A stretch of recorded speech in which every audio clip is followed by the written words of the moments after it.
আর মাত্র একটা রাত। আর আজকের এই রাতটা পার হলেই রাজকুমার রাজকুমার প্রাসাদে ফিরে আসবে, আর রাজকুমারের সাথে আমার বিবাহ হবে। সত্যি আমার যে বড্ড খুশি লাগছে। আমি এত সহজে রাজকুমারকে নিজের স্বামী হিসেবে পেয়ে যাব ভাবতেই পারিনি।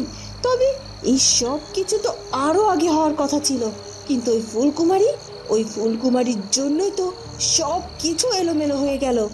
তবে এবার আমি আর কোনো কিছু এলোমেলো হতে দেব না। আমার আর রাজকুমারের মধ্যে আমি আর কাউকেই ঢুকতে দেব না, কাউকেই না। ওদিকে রাজকুমার প্রতাপ ফুলকুমারীকে মালিনীর বাড়িতে দিয়ে আসে। মালিনী, আমি তোমার বোনকে তোমার বাড়িতে সসম্মানে পৌঁছে দিয়ে গেলাম। এ কি রাজকুমার, আপনি আপনি কুমকুমরে কই পাইলেন? আসলে কুমকুম আমাদের রাজপ্রাসাদে গিয়েছিল, ও একা একা ফিরতে ভয় পাচ্ছিল, তাই আর কি আমি ওকে পৌঁছে দিয়ে গেলাম। যাই হোক, আমি এখন আসছি, কেমন? এরপর রাজকুমার প্রতাপ সেখান থেকে চলে যায়। বোন, তুমি রাজপ্রাসাদে কেন গিয়েছিলা? আর তুমি রাজপ্রাসাদে গিয়েছিলা ভালো কথা, কিন্তু আমাদেরকে তো একটু জানায়া যাইতে পারতা। সেই তখন থেকে তোমার দাদা তোমারে কোথায় না কোথায় খুঁজেছে। চিন্তায় চিন্তায় আমরা দুইজন যে বড্ড অস্থির হয়ে পড়ছিলাম। ভাবছিলাম তুমি নিশ্চয়ই কোনো বিপদে পড়ছো।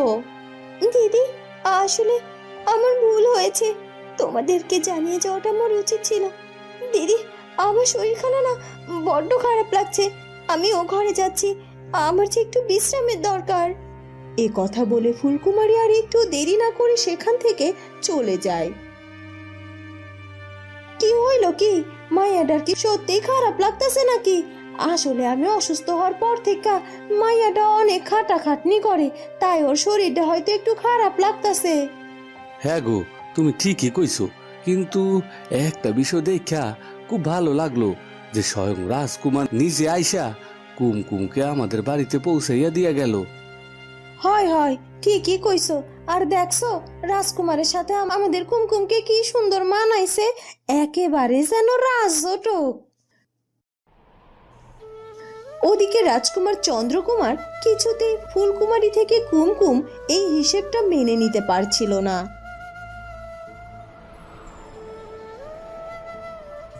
না না, এত বড় ভুল কি করে হতে পারে?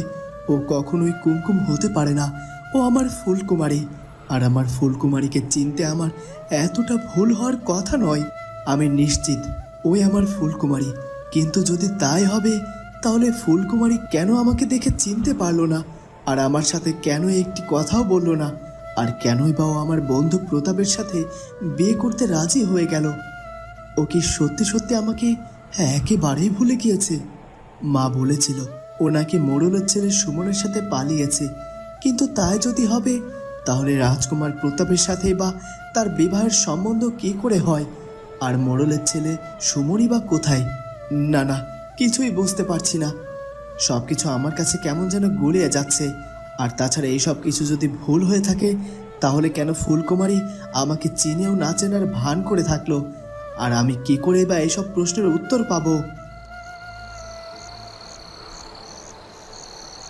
ওদিকে ফুলকুমারী কিছুতেই যেন দু চোখের পাতা এক করতে পারে না। না না, আমি আর পারছি না।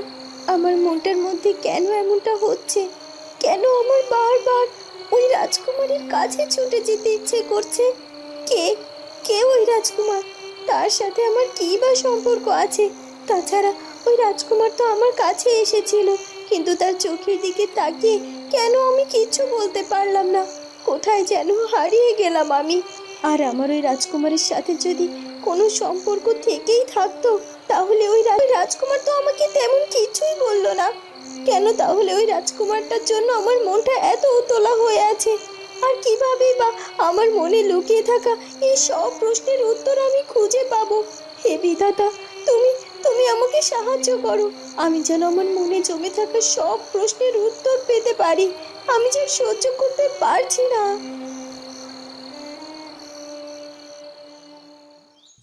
সকাল হয়ে যায়।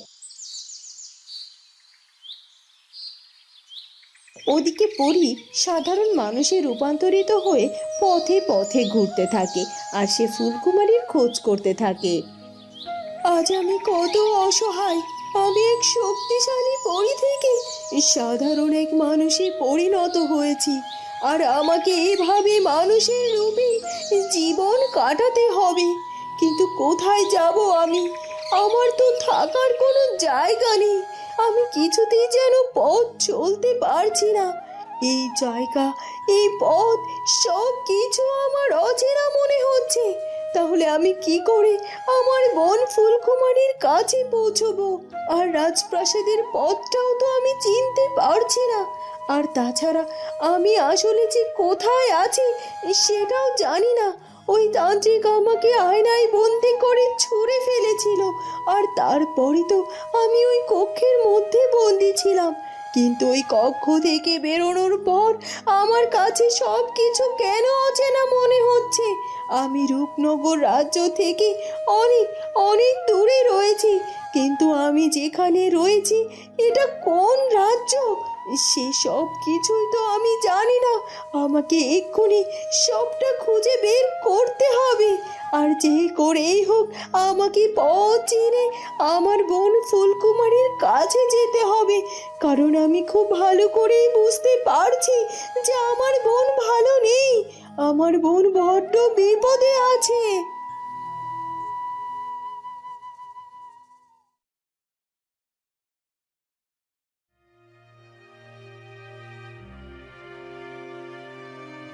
ওদিকে সকাল সকাল উর্মিমালা রাজপ্রাসাদে এসে হাজির হয়।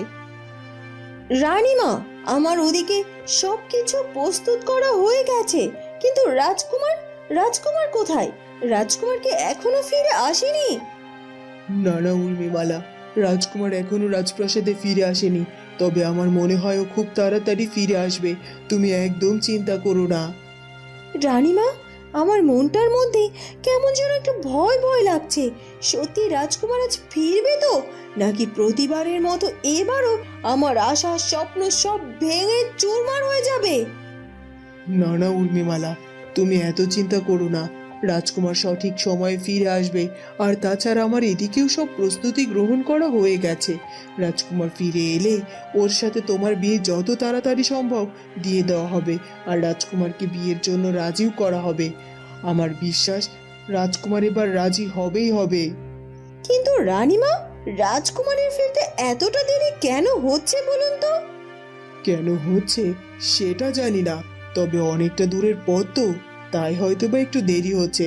তুমি চিন্তা করো না, ও সঠিক সময়েই ফিরবে রাজপ্রাসাদে। ওদিকে রাজকুমার চন্দ্রকুমার রাজকুমার প্রতাপের কক্ষে যায় বিদায় নেওয়ার জন্য। বন্ধু প্রতাপ, আমাকে যে এবার আমার রাজ্যের উদ্দেশ্যে রওনা দিতে হবে। আমার সবকিছু গুছিয়ে নেওয়া হয়েছে। এখন তুমি আমাকে বিদায় দিলে আমি রওনা দিতে পারি। কি বলছো কি? এত তাড়াতাড়ি তুমি প্রস্তুত হয়ে গেছো? আর এত সকাল সকাল বেরিয়ে পড়বে আজকের দিনটা থেকে যেতে? না না প্রতাপ, আর আমি এখানে থাকতে চাই না। আসলে আমি এসেছিলাম আমার ফুলকুমারীকে খুঁজে পাওয়ার আশায়, কিন্তু এখানে এসে তো আমি আমার ফুলকুমারীকে খুঁজেই পেলাম না। আর তাছাড়া তোমার মনের মানুষের সাথেও তো আমার দেখা করানো হয়ে গেল। তুমি তোমার মনের মানুষের সাথে বিবাহ করে সুখে থেকো। আর তাছাড়া ওদিকে বাবার শরীরটা বড্ড খারাপ, আর তাই আমাকে যে ফিরে যেতেই হবে। নেহাত তোমার পিতামশাইয়ের শরীরটা খারাপ, তাই তো আমি তোমাকে যেতে দিচ্ছি। না হলে আমার বিবাহ সম্পন্ন না হওয়া পর্যন্ত আমি তোমাকে কিছুতেই যেতে দিতাম না। ঠিক আছে, সাবধানে যেও বন্ধু, আর ফিরে গিয়ে আমাকে পত্র পাঠিও, কেমন? এরপর রাজকুমার আর কোনো কথা না বাড়িয়ে তাড়াতাড়ি করে রাজপ্রাসাদ থেকে বেরিয়ে যায়।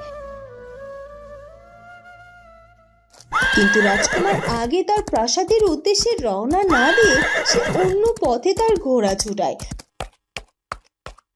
আর কিছুটা দূর এগিয়ে গিয়ে তার ঘোড়া থামিয়ে সে ঘোড়া থেকে নেমে পড়ে। না না, এভাবে এভাবে আমি আমার প্রাসাদে ফিরে যেতে পারি না। যদি এভাবে আমার রাজপ্রাসাদে ফিরে যাই, তাহলে আমার মনের সব কথাগুলো যে জমা পড়ে থাকবে।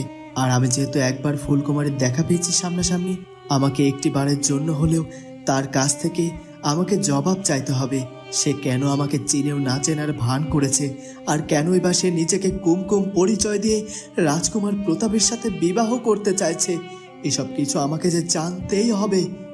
এ কথা বলে রাজকুমার মালিনীর বাড়ির দিকে এগিয়ে যেতে থাকে। ওদিকে ফুলকুমারীও সেই পথ দিয়ে এগিয়ে আসতে থাকে আর রাজকুমারকে দেখে সে দাঁড়িয়ে পড়ে। এই তো কুমকুম, তোমার সাথে আমার দেখা হয়ে গেল। ভালোই হলো, আমাকে কষ্ট করে মালিনীর বাড়ি পর্যন্ত যেতে হলো না। একে রাজকুমার চন্দ্রকুমার, কিন্তু রাজকুমার চন্দ্রকুমার মালিনী দিদির বাড়ির দিকে কেন আসছিল? নিশ্চয়ই রাজকুমার চন্দ্রকুমার আমাকে চিনতে পেরেছে। নিশ্চয়ই রাজকুমার চন্দ্রকুমার আমাকে কিছু বলতে চাইছে। ভালোই হলো, আমিও আজ রাজকুমারকে আমার মনে জমে থাক সব প্রশ্নগুলো করব। আর আমার বিশ্বাস আজ আমি আমার মনের সব প্রশ্নের উত্তর পেয়ে যাব। বন্ধুরা, কি হতে চলেছে এরপর সেটা জানবো আমরা ফুলকুমারী গল্পের পরবর্তী পর্বে। আর আমাদের আজকের পর্বটি ভালো লাগলে অবশ্যই আমাদের চ্যানেলটিকে সাবস্ক্রাইব করে দিও। দেখা হবে নতুন পর্ব নিয়ে। ধন্যবাদ।